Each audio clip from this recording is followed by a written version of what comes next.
You're listening to Music Tectonics.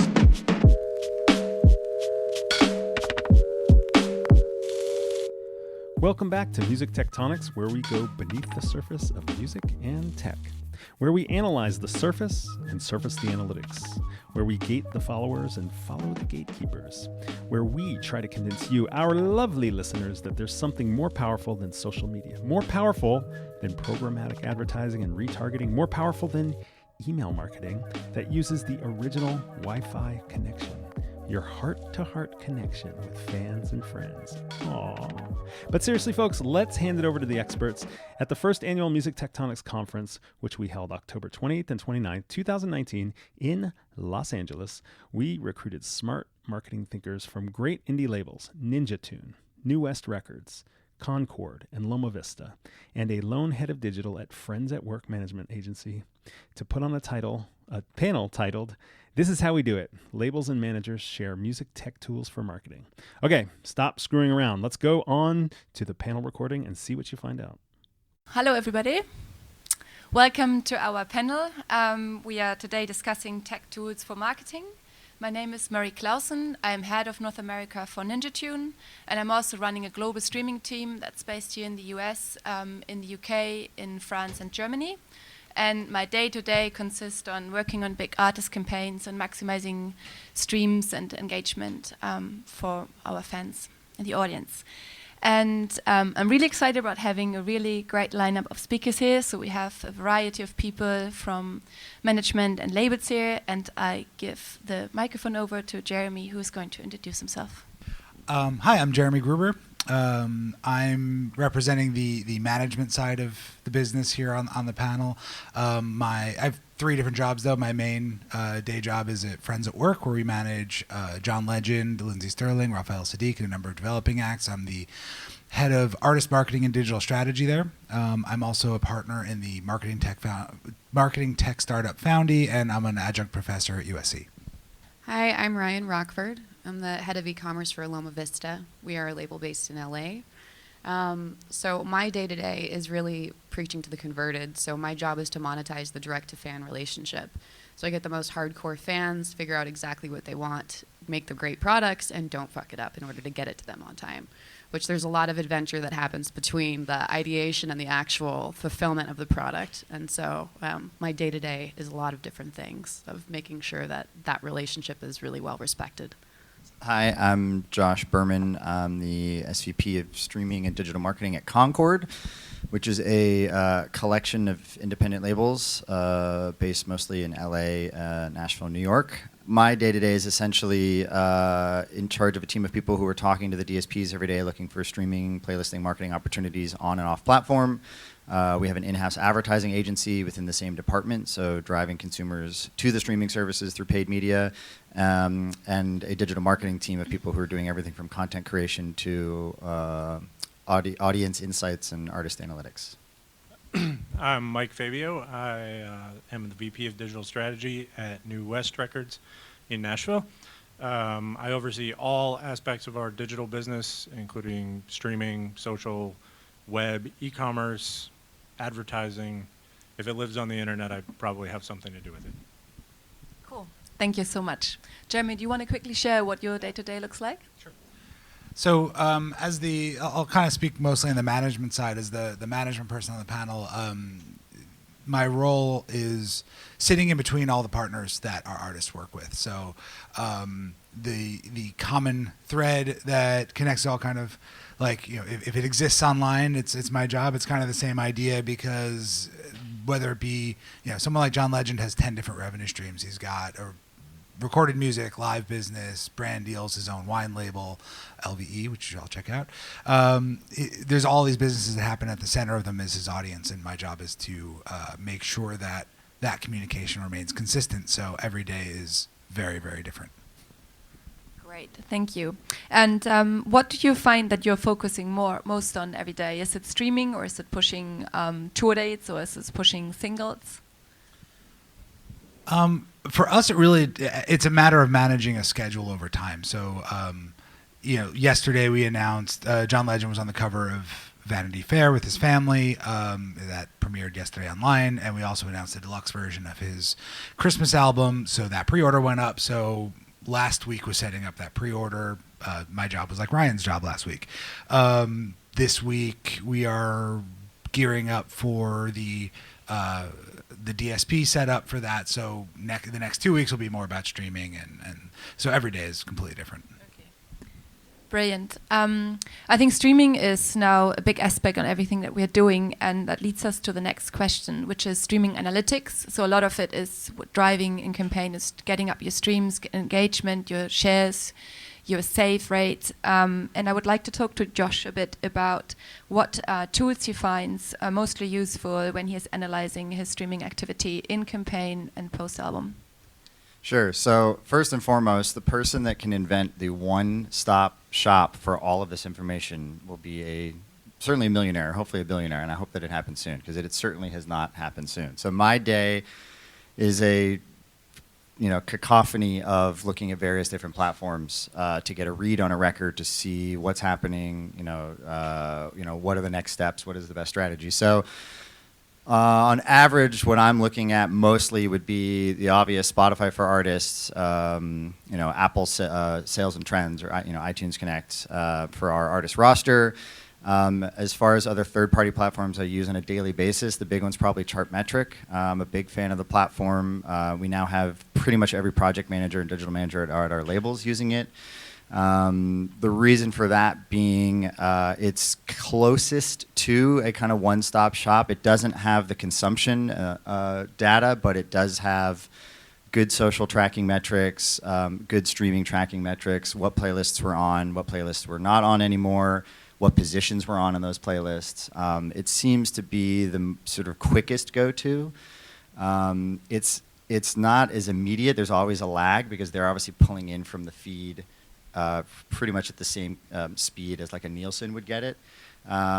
So there's always a bit of a lag you've got to be aware of. There's another platform called Spot on Track that I actually use pretty frequently, specifically for Spotify, because they seem to get data either a little quicker, or I just, again, I have to check all of these things kind of constantly. But the two main ones outside of the owned ones, being Spotify and Apple owned ones, would be Chartmetric and Spot on Track. And then, of course, Nielsen Music Connect, which I know those accounts are incredibly expensive, and not all independent artists or labels can afford those. But we have many accounts for that as well. Brilliant. And if you could, what would be your 3 things that you would like to see being improved with Chartmetrics? Well, with Chartmetrics specifically, I mean, one of the things would be to improve the speed and the accuracy of it. Mm-hmm. I'm not finding things that are really wrong, but I really wish with the speed of digital, I really wish we could get things more in the real time as they're happening. The other thing that I've actually talked to them about, which would be incredible, is, I mean, it's somewhat unique to my experience, but I'm sure there's many other people who would benefit from this, which is I have 150 artists across the 6 labels that I'm working, and everything is so new music focused.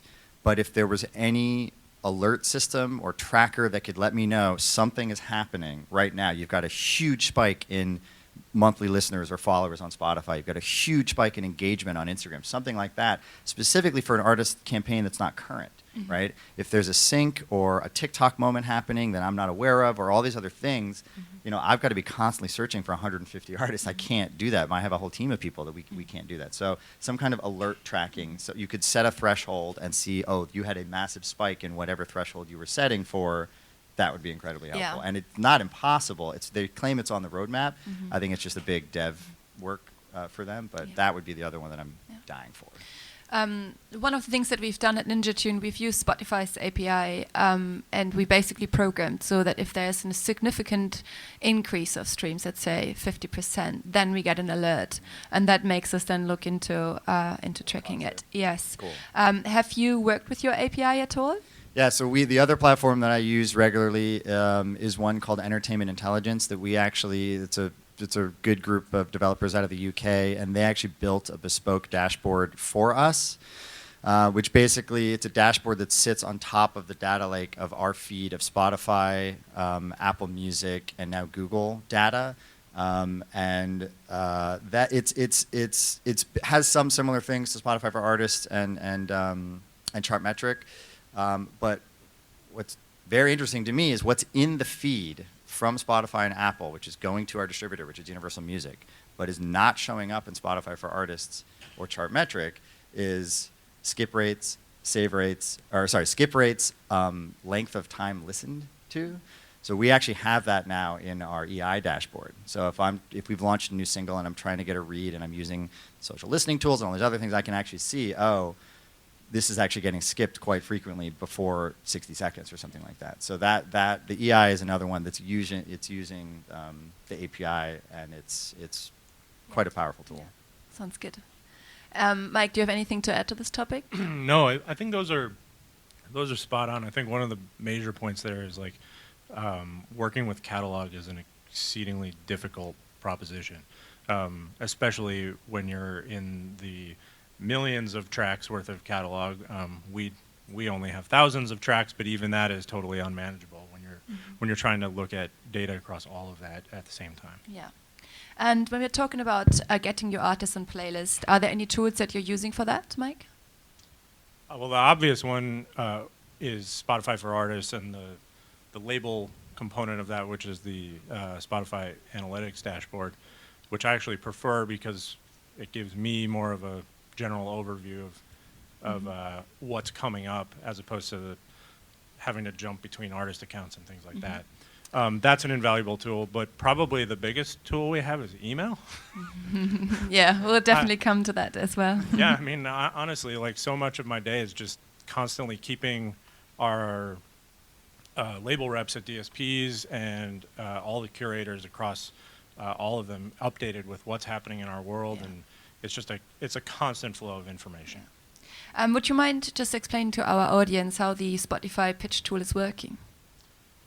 I love it. I don't know what your guys' experience with it is, but so far it's been wonderful for us. It's a really great sort of centralized place where you can pitch anything that's coming up. It has its shortcomings as well, but for the most part, it allows you as the person pitching to categorize a piece of music, tell Spotify all of the salient information about the music itself, and then give a sort of a short pitch about what this music means and why they should be paying attention to it. I think that tool has been a godsend. It doesn't give me any more transparency into the process, which really bums me out. But at least I know that my pitch is getting into the system, as opposed to these emails into the black hole of Spotify or whatever it might be. Yeah, agreed, of course.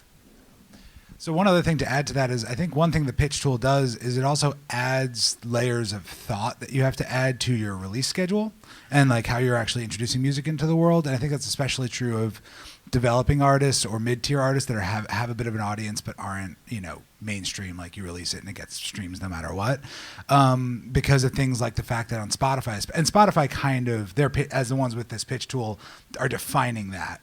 In a lot of ways. And what I've noticed is because you can only pitch one song at a time, that defines your single release schedule to some degree, because Release Radar and their Spotify algorithm has kind of a certain nuance to how long things need to sit in there to get served. It means you want to spread your releases out a little bit. You don't want to do a release a week unless you're Ed Sheeran, and you can do that.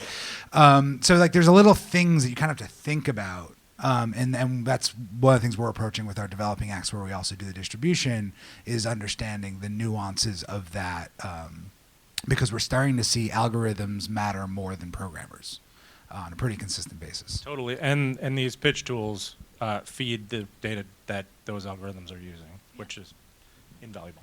Yeah, brilliant. So another piece of the puzzle is for fans to buy directly. And Ryan, you're an expert in that. What are the preferred tools that you use in e-commerce? Sure. So I've tried a few different platforms, but really Shopify wins across the board. I find that it's just the easiest to customize for each artist, because every artist is going to have different preferences. And there hasn't been so far anything that I haven't been able to accomplish design-wise with Shopify. I also just think that the easier that you make it for the fan to complete their purchase, the better, obviously. And because they're familiar with that purchase flow, There's lots of cool plugins that make it even easier. If they plug in their phone number, it'll pre-populate with their credit card info. They can get shipping notifications via text message, which is huge. I also just really love Shopify because of the out-of-the-box analytics, telling me things like what are people searching for within our shops, how successful are our abandoned cart emails, and that's just something that is displayed on the page without me having to do a bunch of digging and export reports and to do those calculations myself. It's just serving those up, and also the plugins really are helpful. Anything that I want the stack to do, whether it's reporting to SoundScan, whether it's doing bundling, or also I'm starting to experiment with more print on demand. So there's lots of print on demand plugins that work really well with Shopify that allow me to test different designs or have very streetwear sensibility where I'll be able to drop something for 1 week, pull it down, and then launch something new because I'm no longer having to commit to a full run of stock. So I love that flexibility that I can have traditional stock, also, the print on demand under one roof, and it's just very nimble. But one thing that I wanted to bring up that's not a tool, it's really a marketplace, but I'm starting to focus on more and have success is Bandcamp. Really seeing the tools that they've made available for messaging directly to the fan base are pretty powerful, that I'm able to message directly all of the fans who've supported any releases for our artists and share with them an updated pack shot, send them a message about tour dates. They really make it easy with the Bandcamp Artist app. So I'm starting to put more focus into that marketplace as well. And then, of course, email. You said email is just so powerful, and really for the direct-to-fan relationship, data capture is so important, and then being really respectful of when you use that, and if you do it well, that should be your highest performing channel with D2C. Should really be your email. So yeah, I'd really say email and Shopify. That's great. It's really interesting because for years we've thought that email is actually dead, but it's really coming back, isn't it? It's still one of the very most important. Yeah. Okay, Jeremy, do you have any other further thoughts on email marketing and what tools you're using for direct marketing communication?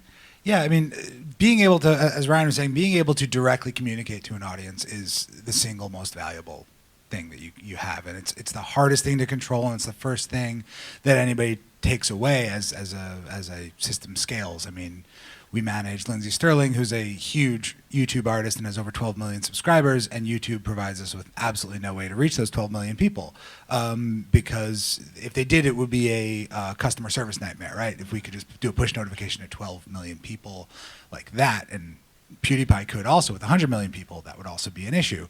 So email is something you can own, and it's something that we do own, and we focus on it a lot. And the way we think about that is every partner we work with, if there is a data collection element to it, we are negotiating in advance to get that data shared in a GDPR compliant, data compliant way.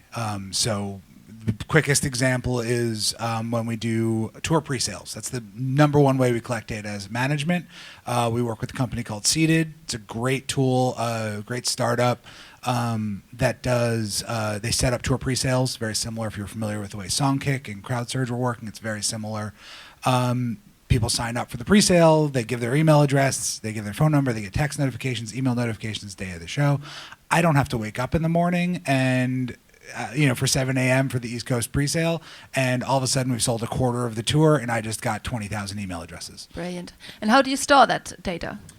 So I wish I could tell you that we use Salesforce and we have this great, highly integrated system, but we're management. We have 8 artists, 2 of which make significant revenue, and we don't scale like that.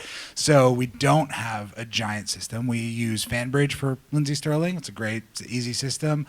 And we use Sony's Salesforce account for John. And we have varying MailChimp accounts, and it's just kind of glued together all over the place because we don't have the scale to have a fully integrated system. Is it similar for you, Josh? Yeah, well, we switched over to MailChimp, actually. Yeah, so we now use MailChimp as our main email marketing tool. What do you like about it? Well, I mean, it's just similar to Shopify. It just seems to be the easiest kind of low-touch, all-in-one place. And it just also dovetails with, we don't actually control most of our artist emails. The management does. And we just noticed that a lot of our artists were already using it, and it was just easier to integrate and onboard when we signed a new artist.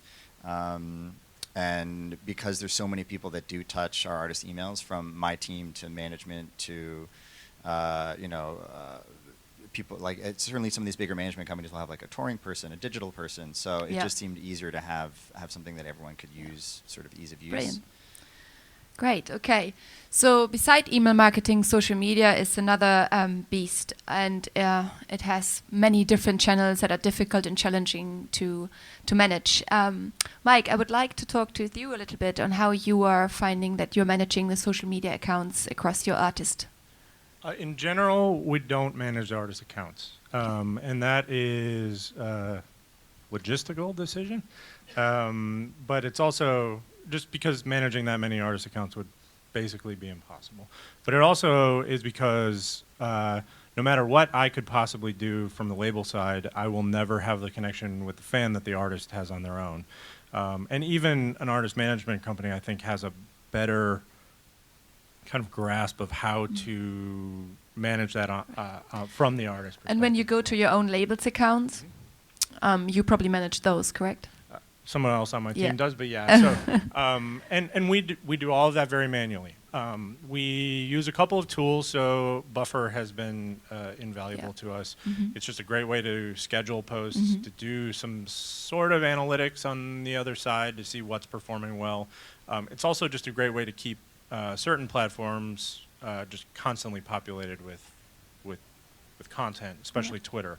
I think that for the most part, the work that we're doing on social is very manual, though. It's very post this here, this time, and do it now. And yeah, we do a lot of scheduling and things like that, but it's all as native as possible because that just works better with those platforms' algorithms.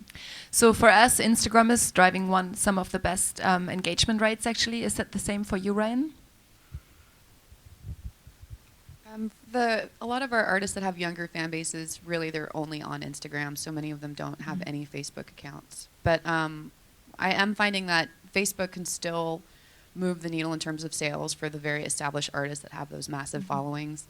So we do post, and we don't use any tools. We post natively as well to both Instagram and to Facebook. And are you using any tools to post or repost? No, we're doing that all pretty natively. Same for you guys? Yeah, I can say, so we are, same thing, so we have so many artists, and really to do community management at the label level is nearly impossible, unless you're in our catalog division, because obviously many of those artists are no longer with us, or we run the estate or other things, so, on that side of it's slightly different, but for a new frontline artist, it really is the artist themselves and someone within management running with that. But we are also now just recently up on a tool called Synthesio, and that's more on like social listening, and that's really just to see, it's basically scraping the internet to see what the reactions are. So it's everything from Reddit to Amazon reviews to basically getting us a good read on what the impact in the marketplace is as soon as we launch something, and that's been a very helpful tool, kind of more on the analytics side. What was the question? Define affordable. Yeah, what's the Probably price not point? for small. Probably not for small labels. Okay. I mean, that's the biggest issue we've run into with social listening tools. It's just they're extraordinarily expensive. Yeah. Management also. Yeah, with management also, it doesn't unless you have scale. It's really hard to use social listening. Right. And to be fair, it's one of those things where you get out of it what you put in. If you don't have someone constantly doing queries and asking for it to sort of learn what you need, then you're not going to get out of it. Yeah. Okay, so that's leading us to conversion tracking, and I would like to discuss what tools you guys are using for that to track your marketing efforts, making sure it's on point and selling as much as possible. Jeremy, are you happy to talk about that? Sure. So there's a few different topics on this. I mean, one of the challenges of the traditional recorded music industry that we're in is that we don't always own the shopping cart, so we don't own the checkout process. So what we approach is trying to own as much of the data flow as we can. I'm actually, full disclosure, I'm a partner in that I mentioned earlier, a marketing technology startup called Foundy, and Concord is one of our investors and users. So there's a little bit of stuff known on this panel, but that system allows you to track where people are coming from, where they're going, put them into retargeting pools for potential advertising later.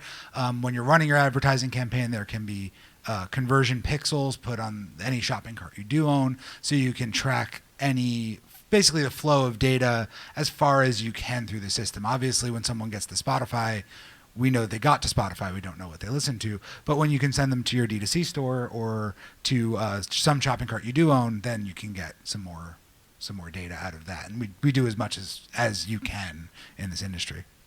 Yeah, so as Jeremy mentioned, we use this platform Foundy for both our retargeting and conversion tracking as well as our data collection. So what we've done at Concord is actually set up sort of master accounts across every label. So we can now collect consumer data from Loma Vista, Fantasy, Fearless, Rounder, and Concord Records. And then we have the ability to cross-reference the data. So if we know we've signed a developing artist who fans of St. Vincent might be into, we already have 100,000 people in a St. Vincent retargeting pool, we can use them. So we basically created a data management platform using Foundy, but of course, we're still using Google Analytics. We're still using all the major ones. You can't ignore those. So what we do is we have a Google Tag Manager installed in all of our artist websites on every page all the way through the checkout process, which has the Foundy pixel, Facebook pixel. It's got everything in the Google Tag Manager. We found that to be the most efficient. And beside the data that you are now receiving, is there any other data that you would like to have access to that you currently don't see? Yes. So one of my biggest gripes, specific in the recorded music business, or really in the music business in general, is the data siloing. Right? I don't know. I've never worked in the fashion industry or in these other industries, but I have friends who work there, and it just baffles me that we as an industry do not have the ability to cross-reference the data where the artist is the absolute epicenter of everything, right? The artist and the music. And they're selling tickets, they're selling merch, and they're selling music. But we are not able to cross-reference that data to really help, the tide lift all ships, right? We're not getting ticketing data, granular or really much ticketing data at all from the ticketing companies. It's very hard to get data from the merch companies. Management, who does sit in the middle of all these things, can get some of it, but not all of it. And that blows my mind as well, that powerful managers can't get all of the most granular data possible to really drive a campaign and inform the label and inform the booking agent and inform the merch company. So yes, that is one of my biggest gripes in all of the music industry.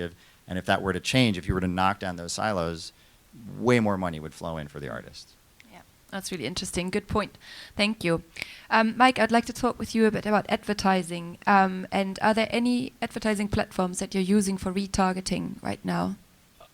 There are. So, and to be perfectly honest, the ones we use are all native. So we are deep into the Facebook advertising platform in particular, because it tends to have the biggest ROI of any of the platforms we use. We also use Google AdWords or Google Ads now, I guess it's called, as much as we can. However, that is a much more complicated system. We use it when the situation calls for it. So for instance, if we have an artist on a television program, we'll run search ads around that because we know that people are going to be searching for that artist at that specific time. Whereas at Facebook, I can run much more generalized ads. I can run them over long periods of time. I can target very, very specific users based on interests, based on all of the various things that Facebook surfaces, but I can also tie in retargeting pixels that we have running across all of our sites, all of our short URLs, anywhere where a fan might come in contact with the artist. Hopefully they're getting pixeled, cookied, and eventually I can reuse that data. And how about advertisement in Spotify and Pandora? Jeremy, do you have any expertise in that? So a little bit. We don't run a ton of advertising as a management company because that's primarily run through promoters and labels and things like that. We do run a little bit. I used to be in a band and I ran a Spotify audio ad as a test to just see it work, and it did. Actually drove traffic to a band that hadn't been around for 6 years. We used a platform that that Foundy built with CD Baby called Show.co, and bought audio ads and actually have people coming back and listening to the band. I see the data in our Spotify for artists. It's people listen to. We have new followers. People listen to full records. Pandora, I love their free tools. AMP is fantastic and is one of the best advertisements we've done for touring. We do it every time an artist is on tour is uploading audio promotions through AMP to say, hey, I'm in New York, come see my show, and we get like 1.5% click-through or something, like more than we would get from any paid ad. It's actually great. I would add this to the Spotify advertising. The costs are very high. The click-through rates are not great, but the one most amazing thing about Spotify advertising is they are not skippable audio ads, which means you get 30 seconds of guaranteed music placement that you can get your song in front of a fan. Yeah. Also, say just quickly on that, they have actually now added conversion tracking, which is a really nice thing. We've been asking for that for years from that ad studio team. So now that they have conversion tracking, those high CPMs actually make a lot more sense. I feel like I'm getting much better ROI because I can see when I book the audio ad on Spotify what the consumer actually did. Were they a new fan, a previous fan? Did they go and save the song to collection? Those kinds of things make Spotify audio ads much more enticing. I also agree with the Pandora ones, the free tools, the liners, absolutely use them every single time. It's free advertising to a potential audience of 80 million people. Why wouldn't you do that? The paid advertising is great, but they've now put, I think it's a $15,000 minimum, which is really unfortunate. Yeah. And then we just had some news about Spotify making their Marquee placement available to purchase. At Ninja Tune, we've had lots of Marquee placements given to us throughout like priority campaigns. We currently haven't planned to book any of these, but I'm curious to hear if some of the labels or artist managers here are planning to use the Marquee, finding that they're actually driving lots of traffic, a very high conversion rate. It's a really good tool. We would get them editorially somewhat frequently. Now we're gonna have to pay for them. It is what it is. So we're now in touch with both Spotify Ad Studio and Universal, our distributor, to figure out what the best process is, what the rate cards are. So we're right in the middle of figuring that out, but we certainly are going to be booking those. I want to see what the ability to track and target is. I want to see what the conversion metrics are. Like I still want to see what they're actually going to offer on the back end before we start paying for them. Yeah. But ultimately, yeah, that is a very powerful tool that dominates your phone on release date. So we will be using those. Okay, great. I think we already touched base on a lot of information here. I would like to, before we close the panel, I would like to hear what resources you guys are using to keep up with new developments, new tools, and anything that's happening in this industry. So I use events like this. You mostly use the real world. So contacts, events like this. I'm a mentor for the Techstars Accelerator. I did a mentor day for Capital's Accelerator with they just had some people over at the panel next door. So I really just try and stay involved with the community of new technology, and that's how I found Seated, who I mentioned earlier. So you get introduced to a lot of things, and then just reading and talking to people and having friends and getting around. I mean, I subscribe to very few newsletters just because I'm sure like everybody's inboxes are insane. But I do find that Motive Unknown, that's one newsletter that I subscribe to. They're sometimes it's a bit UK leaning, but I do find that it's pretty much great global digital news, and I love what they cover. But I also just follow a bunch of artist managers that I really respect, and I just watch to see how they're shouting out what their artists are doing, and just follow the breadcrumbs of what did they do that really changed their campaign, and who works at those companies, and literally just going into LinkedIn and being like, who do I know that knows somebody over there, and you just get that meeting and figure it out. But really, I think it's not subscribing to like 10 million newsletters. It's really just finding like one or two that you love and paying attention, and to your network. Yeah, the Motive Unknown one's called the Daily Digest. I highly recommend everyone subscribe to that. Darren runs this company, Motive Unknown. It's a third-party marketing agency out of the UK, but it's basically he just aggregates all of the day's music, tech, consumption, marketing, social media news for the day. And because he's in the UK, it's in your inbox by 6 a.m. But he also editorializes it, so he kind of gives his point of view on the day's news, and it's really great. Another one that we like is Music Ally. That's another good. If you're going to subscribe to another newsletter, I think that's a good one. And then the other one is also just looking at other artist campaigns. Like I've noticed that for the last 3 albums, Hot Chip on Domino Records has done a really, really incredible job at launching an album, launching a pre-save. They tap into the Spotify API really smartly. It's like. I don't know Can you explain how they did that? Well, it's just like they make it feel like it's fun to be a fan of the band. Mm-hmm. It's just it's very them. It's very engaging. It doesn't feel like you're being tricked into pre-saving an album so that you can maybe enter to win some signed guitar. It's like it's just they make it feel like you're part of an experience. They tap into the API, so you have to pre-save to enjoy the experience. But once you're in, it's you know, creative, it's colors, it's videos, it's like they've sort of gamified it in a way, but it doesn't feel like I'm being gamed. It's just it's really brilliant. The last 2 albums in specific have done that. So it's like following artists like that, finding ones who are doing it well, seeing what they're doing, and Yeah. that. Yeah. One of the best ways that I find out about things is being involved in the music startup community.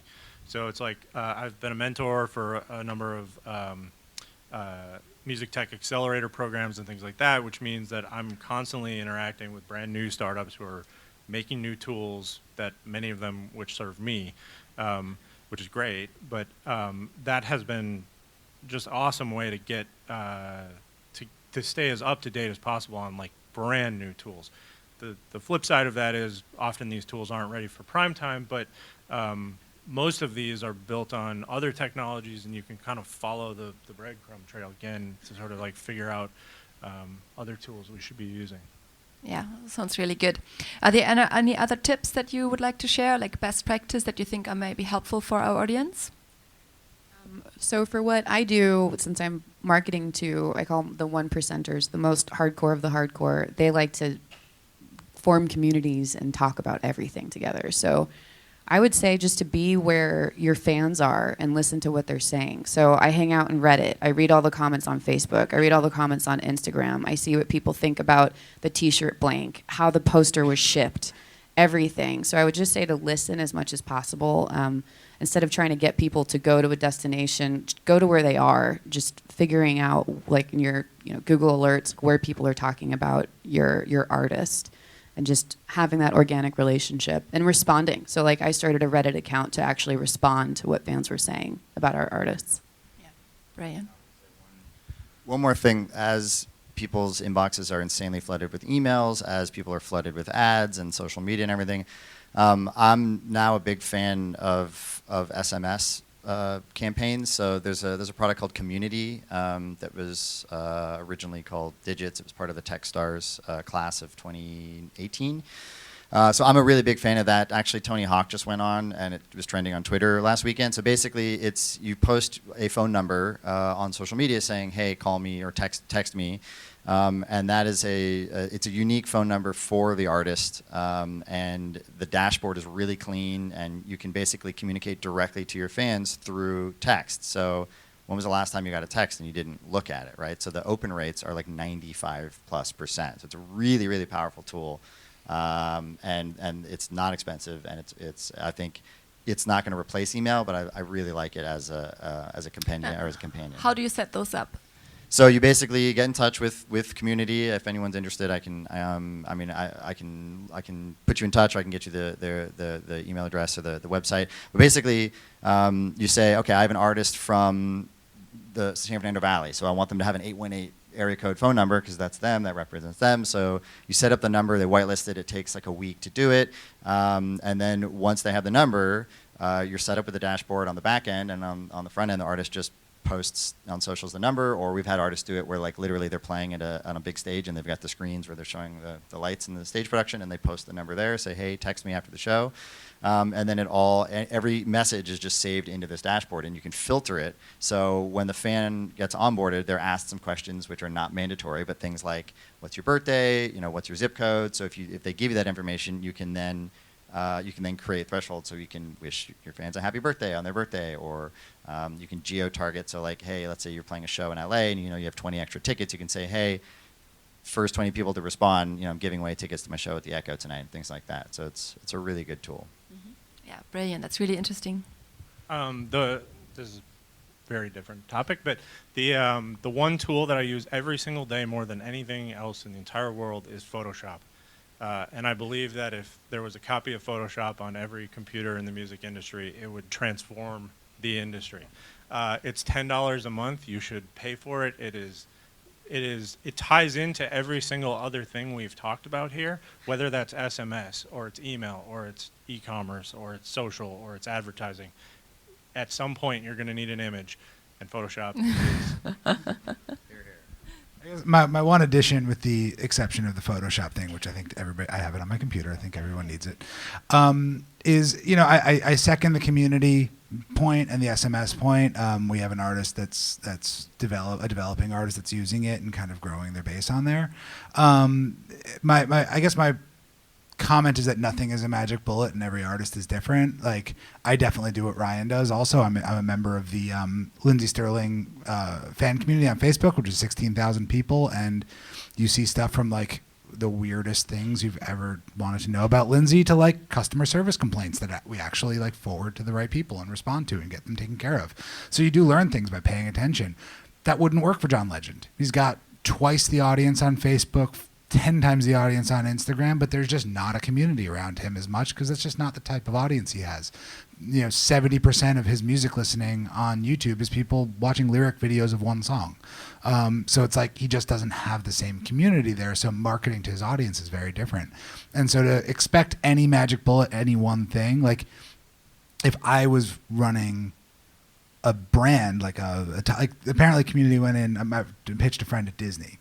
And my friend at Disney was like, what would I do with this? I'm like, because you don't want Aladdin texting you. So you have to think that through, right? You do want Denzel Curry texting you. You don't want Aladdin or maybe Elsa from Frozen. People would want that.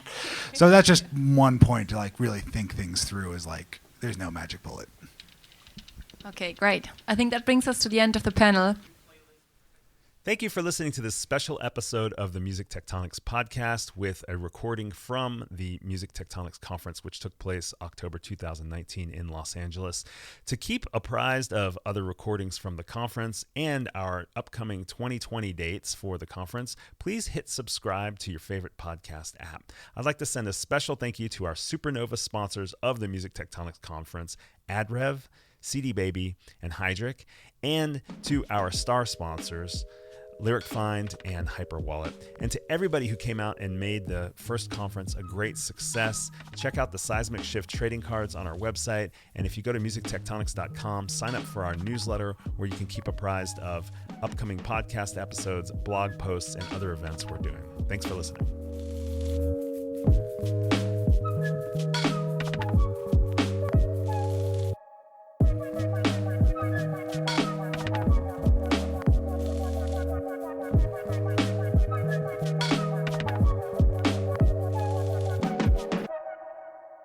You're listening to Music Tectonics.